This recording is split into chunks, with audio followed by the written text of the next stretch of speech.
calculer 65 fois 1. Alors, je suis à peu près sûr que ça te paraît complètement stupide, cette question-là, puisque je suis certain que tu sais très bien faire cette multiplication-là. La table des 1, je pense que tu n'as aucun problème avec la table des 1.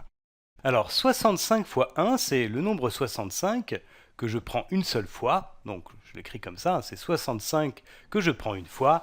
Et je peux aussi me dire que c'est le nombre 1 que je prends 65 fois. Dans les deux cas, ça me donne la même chose. 65 fois 1, c'est 65. Si je prends un paquet de 65, eh bien j'ai 65. Et si je prends 65 paquets de 1, eh bien j'ai 65 aussi. Voilà, je pense que ça te paraît vraiment pas très intéressant ce que je te dis.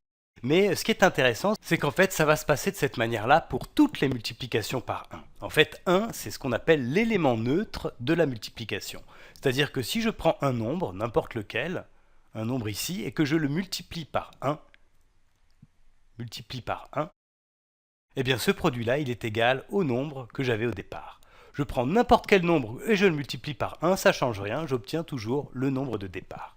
Donc si par exemple ici j'ai 3, 3 fois 1, eh bien c'est égal à 3. Si je prends, au lieu de 3, si je prends par exemple 7, 7 fois 1, eh bien c'est égal à 7. Mais ça serait exactement la même chose avec des nombres plus compliqués.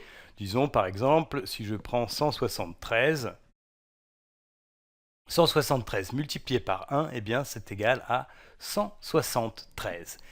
Un nombre multiplié par 1 est égal à lui-même.